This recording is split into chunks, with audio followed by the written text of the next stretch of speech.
So we saw that heat engines convert heat to work, and they dump out the heat that they cannot convert to work.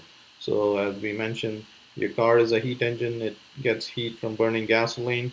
Some of that is converted to work, and the rest is dumped into the environment, into the atmosphere. So your car is about 20% efficient. For every $5 burnt in gas, $1 is converted to work, to the motion of the car, and $4 is dumped out. Okay.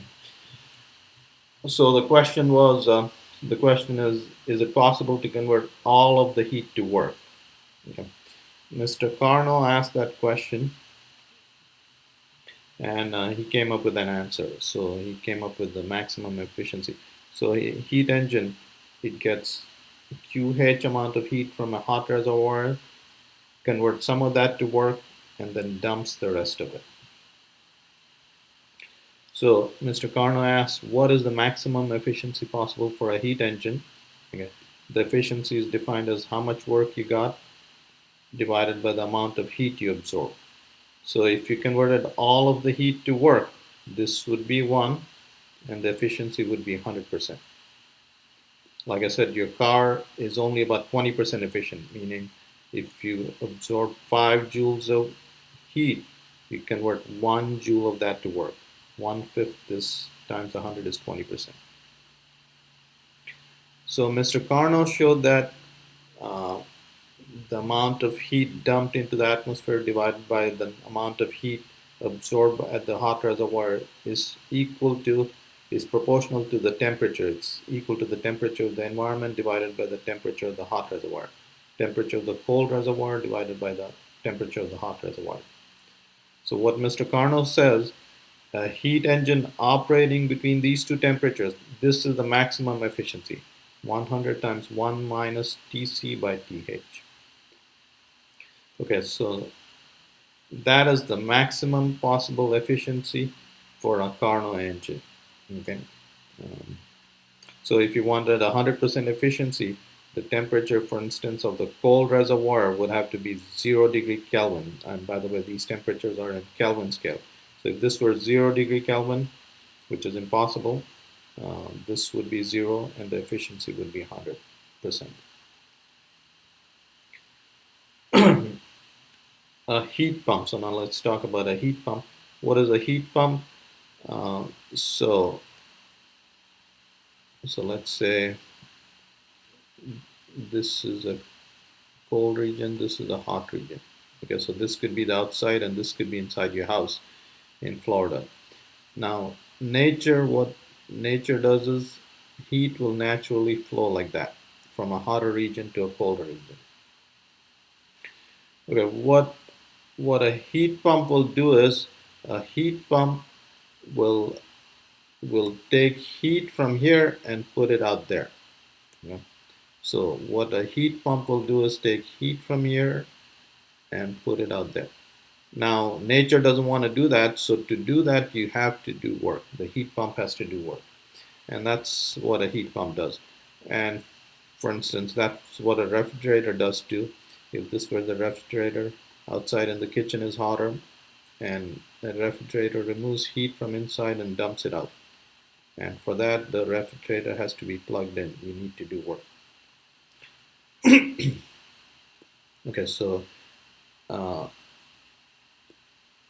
the heat pump, so it does W amount of work, it removes QC amount of heat, and the total dumped here in the kitchen is QC plus W. Okay. So that's what this equation is telling you. The amount of heat dumped into the environment is heat removed from the cold reservoir plus the work done. Now you're interested in the coefficient of performance of a heat pump. How much heat did you dump outside and how much work did you do? Okay, so and the coefficient of performance of an ideal heat pump is given by this equation. It just depends on the operating temperature. And again, the temperatures are in Kelvin scale. So this is the coefficient of performance of an ideal heat pump. Again, what does a heat pump do?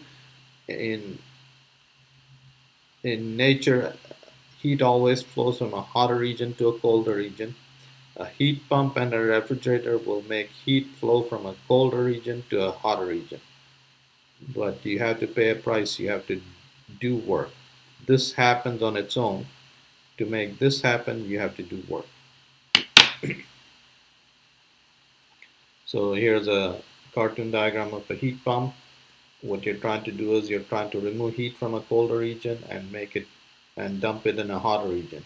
And you have to do work for that. So you do work, you absorb this much heat out of a refrigerator, for instance, and this plus this is what's dumped into the kitchen. Uh, so applications of heat engines and heat pumps. Uh, so the concept of, as we said, the concept of the heat pump describes the operation of a refrigerator. The refrigerator is removing heat from a colder region and dumping it in the kitchen, which is a hotter region. Uh, so a heat pump can be used for heating purposes by transporting heat from the cold outside to a warmer inside of a building. So a heat pump in a heat pump. So if you were living up north, you use a heat pump. So you want it to be hot inside the house, and you can use a heat pump to get more to keep it warm.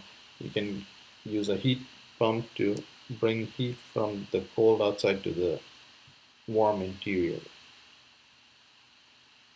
So we saw the AC generator, which is how all electricity is produced.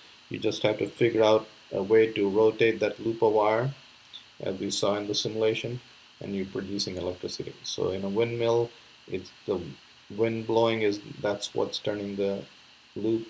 In a dam, it's the water falling from the height that's rotating the loop. In a coal power plant, you burn the coal, produce steam, and use the steam to turn that loop of wire to produce electricity. And this is a AC generator.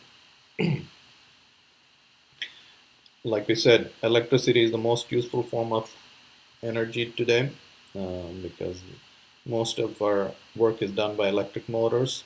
Okay, so electricity generation is a big part, and today we're getting 63% of the electricity is generated using coal and natural gas, about 20% from dams, but we pretty much built up dams on all the good sites, and about 17% is nuclear, from nuclear energy.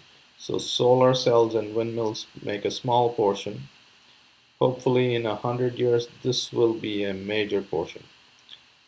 These, these three, nuclear, solar, and wind, do not produce carbon dioxide, which does not cause global warming, which causes global warming.